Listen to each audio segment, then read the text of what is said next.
நீ பெற்ற அபிஷேகம் உன்னில் இருந்து கொண்டு யுத்தத்தை செய்யும். அன்றைக்கு சிம்சோன் மேல் இறங்கி வந்த தேவனுடைய அபிஷேகம் அவன் தானினுடைய பாளையத்தில் இருக்கும் போது ஆவியானவர் அவனை ஏவ துவங்கினார், பெலிஸ்தியருக்கு விரோதமாய் யுத்தம் செய்யும்படியாக. ஹல்லேலூயா. தேவனுடைய பிள்ளைகள் தேவனுடைய தானயமாய் பாளையமாய் இருக்கிற தேவனுடைய சபையில் இருக்கும் போது உங்களுக்குள்ளே தூண்டுதலையும் ஆலோசனைகளையும் கொடுக்கிறவராயிருக்கிறார். ஹல்லேலூயா. அந்த தேவனுடைய ஊழியர் கொடுக்கிற ஆலோசனை கொண்டு தேசத்தில் செயல்படுகிற நபராய் காணப்பட வேண்டும் என்பது தேவனுடைய சித்தமாயிருக்கிறது. சத்துருவால் கட்டப்பட்ட ஜனங்களுக்கு தேவனுடைய கட்டவிழ்த்தலை கூறுகிற நபராய் நீ இருக்க வேண்டும். சத்துருவால் பிடிக்கப்பட்ட ஜனங்களுக்காக நீ யுத்தம் பண்ணி ஜனங்களை கொண்டு வருகிற நபராய் காணப்பட வேண்டும். உன்னுடைய வீட்டாருக்காக நீ யுத்தம் பண்ணுகிற நபராய் காணப்பட வேண்டும். வீட்டாரை கட்டி வைத்து ரட்சிப்புக்கு விரோதமாய், சமாதானத்துக்கு விரோதமாய், தேவனுடைய ஆசீர்வாதத்துக்கு விரோதமாய் வீட்டாரை கட்டி வைத்திருக்கிற சத்துருவோடு நீ ஜாமத்திலே போராட வேண்டும். நீ யுத்த வீரனாயிருக்கும்படி கர்த்தர் உன் மேல் இறங்கி வந்திருக்கிறார். நீ யுத்த வீரன். உன் தகப்பனுக்காக யுத்தம் செய், உன் தாயாருக்காக யுத்தம் செய், உன்னுடைய சகோதர சகோதரிக்காக யுத்தம் செய், உன் வீட்டாருக்காக யுத்தம் செய், உன் பிள்ளைகளுக்காக யுத்தம் செய். தேவன் உன்னிடத்தில் வந்திருப்பது யுத்தம் செய்வதற்காக. ஹல்லேலூயா. அதுதான் மலர்ச்சி. மொட்டாயிருந்த நீ இப்ப மலர்ற. உன்னிலே ஒரு மாறுதல். நீ செயல்படுகிற நபராக தோற்றமளிக்கும்படி கர்த்தர் விரும்புகிறார். யுத்த வீரன், காரிய சமர்த்தன், சௌந்தரியம் உள்ளவன். எந்த காரியத்தை கொடுத்தாலும் உண்மையா செய்வான். எந்த பொறுப்பை கொடுத்தாலும் உத்தமமா செய்வான். ஹல்லேலூயா. எந்த பொறுப்பை உன்கிட்ட நம்பி தர்றது. ஹல்லேலூயா. நம்புகிறவர்களுக்கு நீ உத்தமம் என்று விளங்க வேண்டும். கர்த்தர் உன்னிடத்தில் ஒப்பு கொடுத்ததை நீ பாதுகாத்துக் கொள்ள வேண்டும் என்று கர்த்தர் விரும்புகிறார். உன்னிடத்தில் கொடுக்கப்பட்ட தாளந்தை நீ பயன்படுத்த வேண்டும். உன்னிடத்தில் கொடுக்கப்பட்ட வரத்தை குறித்து நீ அசதியா இருக்க கூடாது. உன்னிடத்தில் கொடுக்கப்பட்ட விசுவாசத்துக்காக போராட வேண்டும். உன்னுடைய ரட்சிப்புக்காக நீ போராட வேண்டும். உன்னுடைய விசுவாசத்திற்காக நீ போராடித்தான் ஆக வேண்டும். அல்லேலூயா. வேதம் சொல்லுகிறது பரிசுத்தவான்களிடத்தில் ஒரு விசை ஒப்புவிக்கப்பட்ட விசுவாசத்திற்காக நீங்கள் தைரியமாய் போராட வேண்டும் என்று. விசுவாசம் என்றால் கிறிஸ்துவோடு ஐக்கியப்பட்ட வாழ்க்கை. அதை காத்துக்கொள்ளும்படி போராட வேண்டும். அல்லேலூயா. நீங்கள் முடிவு பரியந்தம் நிலை நின்றால் ரட்சிக்கப்படுவீர்கள். அல்லேலூயா. முடிவு பரியந்தம் உண்மையாயிரு, அப்பொழுது ஜீவகிரீடத்தை பெறுவாய்.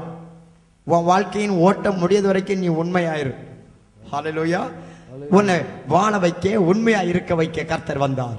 நீ காரிய சமர்த்தனாயிருக்க, நீ செய்கிற காரியங்கள், ஆரம்பித்த காரியங்கள் நிறைவு அடைய பண்ணுவதற்காக கர்த்தர் உன்மேல் வந்திருக்கிறார்.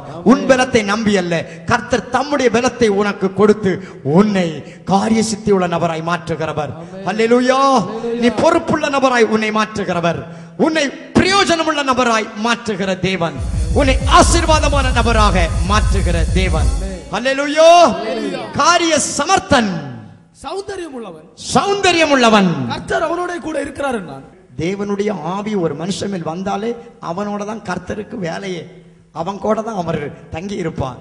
அவனை காரிய சித்தி உள்ள நபராய் மாற்ற, அவனை போகிற இடத்தில் எல்லாம் காப்பாற்ற, அவன் செய்கிற கிரிகள் அனைத்திலும் ஜெயம் பெறும்படி, தேர்ந்த மனுஷனாய் மாறும்படி, யுத்த வீரனாய் செயல்படும்படி, பராக்கிரமசாலியாய் நிற்கும்படி கர்த்தர் உன்மேல் தனியாயிருக்கும்படி இறங்கி வந்தார் என்பதை அறிந்து கொள். உன்னை மலர பண்ணும்படி, இப்படிப்பட்ட தன்மைகளிலே நீ விருத்தி அடையும்படி கர்த்தர் உன்மேல் கடந்து வந்திருக்கிறார். நான் இஸ்ரவேலுக்கு பனியை போல் இருப்பேன், அவன் லீலி புஷ்பத்தை போல் மலருவான். நீ மலரும்படி தேவனால் தெரிந்து கொள்ளப்பட்டாய். நீ விருத்தி அடையும்படி தேவனால் தெரிந்து கொள்ளப்பட்டாய். தேவன் உன்னுடைய வாழ்க்கையிலே கடந்து வந்தது நீ செழிப்படையும்படி. அந்த செழிப்புக்கும் உன்னுடைய விருத்திக்கும் உன்னுடைய காரிய சித்திக்கும் உன்னுடைய ஜெயத்துக்கும் எதிராய் செயல்படுகிற எந்த சக்திகளையும் கர்த்தர் இன்றைக்கு இல்பொருளாக்கி போடுகிறார். கர்த்தர் உன்னுடைய வில்லை புதிய பலனடைய பண்ணி உனக்கு தடை செய்கிற சக்திகளை இன்றைக்கு முறி அடிக்கிறார். இயேசுவின் நாமத்தினாலே தேவ ஜனங்களுடைய மலர்ச்சிக்கு விரோதமாய், தேவ ஜனத்தினுடைய விருத்திக்கு விரோதமாய் தடை பண்ணுகிற அந்நிய வல்லமைகள் இன்றைக்கு அறுப்புண்டு போவதாக. அல்லேலூயா. உன்னுடைய வீடு நிலைத்திருக்க, உன்னுடைய வாழ்க்கை மறுமலர்ச்சி அடைய, உன்னுடைய வாழ்க்கை விருத்தி அடைய கர்த்தர் உன் வீட்டின் மேல் இறங்கி வந்திருக்கிறார். இன்றைக்கு உன் வாழ்க்கையில் இறங்கி வந்தவர் பனியை போல் உன் மேல் தங்கி இருக்கிறவர். நீ லீபனோனை போல் வேரூன்றி நிற்பாய், உறுதியாய் நிற்பாய். ஹல்லேலூயா. அவன் கிளைகள் ஓங்கி படரும். கிளைகளை ஓங்கி படர பண்ணுகிறவர். ஹல்லேலூயா. இது உன்னுடைய வாழ்க்கை குறித்து தேவன் வைத்திருக்கிற திட்டம். பனியை போல் இறங்கினாலே உனக்குள்ளே ஒரு உறுதி, உனக்குள்ளே ஒரு மலர்ச்சி, உனக்குள்ளே ஒரு விருத்தி உண்டாகிறது. ஹல்லேலூயா. கிளைகள் ஓங்கி படரும் என்றால் ஆட்சி உன்னிலிருந்து புறப்படும், உன்னிலிருந்து ஆளுகை புறப்படும். உன்னை அந்தகாரம் ஆளாமல், வியாதிகள் உன்னை ஆளாமல், பலவித அடிமைத்தனங்களும் பஞ்சங்களும் குறைவுகளும் உன்னை ஆளாமல், உலகத்தின் சக்திகள் உன்னை ஆளாமல், அந்நியன் உன்னை ஆளாமல், நீ ஆளுகை செய்கிற திராணி உடைய நபராக மாற்றப்படுவாய். ஹல்லேலூயா. உன்னிலிருந்து கர்த்தருடைய ராஜ்யம் புறப்படும். உன்னிலிருந்து தேவன் ஆளுகை புறப்பட பண்ணுகிறவர். உன்னுடைய கிளை ஓங்கி படரும். உன்னுடைய கிளை ஆறுகள் மேலும், நதிகள் மேலும், சமுத்திரத்தின் மேலும் படரும் என்று அன்றைக்கு ஈசாயின் குமாரனுக்கு அவர் அன்றைக்கு சொன்னார். ஹல்லேலூயா. என் கை அவனோட உறுதியா இருக்கும். இறங்கி வந்தவர் உருகி போகிறதற்கு இல்ல, உறுதியா இருக்கிறதுக்கு வந்தார். பனினா உருகி போகும், இதான் நேச்சர். இது உருகி போகாது, உறுதியா இருக்கும். ஹல்லேலூயா. தேவன் பனியை போல இறங்குவார், உன்னை மலர பண்ணுவார். உன்னோடு அவருடைய கை உறுதியாக இருக்கும். ஹல்லேலூயா. ஆண்டவர் சொல்லுகிறார், என் கை உன்னோடு உறுதியா இருக்கும். உன்னை பத்தி தேவன் சொல்லுகிறது இதுதான். கர்த்தருடைய கை உன்னோடு உறுதியா இருக்கும். இதை நீ அறிந்திருக்க வேண்டும். இதை நீ அறிக்கை செய்ய வேண்டும். தேவனுடைய கையை நீதான் பற்றி கொள்ள வேண்டும். ஹல்லேலூயா. உன்னோடு உறுதியா இருக்க வந்த கரம், உன்னை ஆளுகை செய்ய வந்த கரம், உன்னை ஆசீர்வதிக்க வந்த கர்த்தருடைய கரம், உன்னை சுமக்கிற கரம். ஹல்லேலூயா. நான் ஏந்துவேன், சுமப்பேன், தப்புவிப்பேன் என்று சொன்ன தேவன். ஹல்லேலூயா. தாங்குவார், தப்புவிப்பார், ஏந்துவார் என் தெய்வம். தாங்குவார், தப்புவிப்பார், ஏந்துவார் என் தெய்வம்.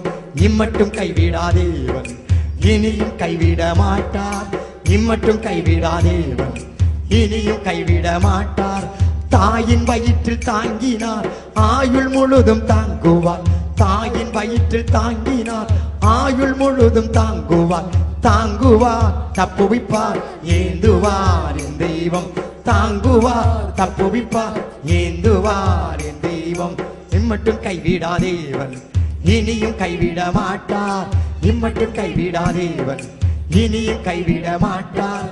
தாயின் வயிற்றில் தாங்கினார், ஆயுள் முழுதும் தாங்குவார். தாயின் வயிற்றில் தாங்கினார், ஆயுள் முழுதும் தாங்குவார். தாங்குவார், தப்புவிப்பார், ஏந்துவார் என் தெய்வம். தாங்குவார், தப்புவிப்பார், ஏந்துவார் என் தெய்வம். கர்த்தர் எனக்காய் யுத்தம் செய்வார், கலக்கம் எனக்கு இனி இல்லை. கர்த்தர் எனக்காய் யுத்தம் செய்வார், கலக்கம் எனக்கு இனி இல்லை. துதித்து துதித்து நாளெல்லாம், துதித்து துதித்து நாளெல்லாம் துரத்திடுவேன் சத்துருவை, துரத்திடுவேன் சத்துருவை. தாங்குவார், தப்புவிப்பார், ஏந்துவார் என் தெய்வம். தாங்குவார், தப்புவிப்பார், ஏந்துவார் என் தெய்வம். கர்த்தர் எனக்காய் யுத்தம் செய்வார், கலக்கம் எனக்கு இனி இல்லை. கலக்கம் எனக்கு இனி இல்லை. துதித்து துதித்து நாளெல்லாம், துதித்து துதித்து நாளெல்லாம் துரத்திடுவேன் சத்துருவை, துரத்திடுவேன் சத்துருவை. தாங்குவார், தப்புவிப்பார், ஏந்துவார் என் தெய்வம். தாங்குவார், தப்புவிப்பார், ஏந்துவார் என் தெய்வம். இம்மட்டு கைவிடாதேவன், இனியும் கைவிட மாட்டார். இம்மட்டு கைவிடாதேவன், இனியும் கைவிட மாட்டார். தாயின் வயிற்றில் தாங்கினார், ஆயுள் முழுதும் தாங்குவார். தாயின் வயிற்றில் தாங்கினார், ஆயுள் முழுதும் தாங்குவார். தாங்குவார், தப்புவிப்பார், ஏந்துவார் என் தெய்வம். தாங்குவார், தப்புவிப்பார், ஏந்துவார் என் தெய்வம். தாங்குவார், தப்புவிப்பார், ஏந்துவார் என் தெய்வம். உன்னை தாங்குகிற தேவன், உன் முதிர் வயதில் உன்னை தாங்குகிறவர். உன் கால்களை தள்ளாட ஓட்டார், சூழ்நிலைகளில் உன்னை தாங்குகிறவர். என் கை உன்னோடு உறுதியாயிருக்கும். அல்லேலூயா. என் கை உன்னோடு உறுதியாயிருக்கும். எதிர்ப்பின் மத்தியிலே அறிக்கை செய், உம்முடைய கை என்னோட உறுதியாயிருக்கும். எதுக்கு? தாங்கிறதுக்கு. சத்துரு அவனை நெருக்குவதில்லை. சத்துரு உன்னை நெருக்குவதில்லை. நியாய கேட்டின் மகன் அவனை ஒடுக்குவதில்லை. நியாய கேட்டின் மகன், சாத்தானுக்கு பட்ட பெயர், கேடு செய்கிற சாத்தான். ஹல்லேலூயா. ஆண்டவர் சொல்லுகிறார், நியாய கேட்டின் மகன் அவனை ஒடுக்குவதில்லை. உன்னை ஒடுக்க முடியாது. ஹல்லேலூயா.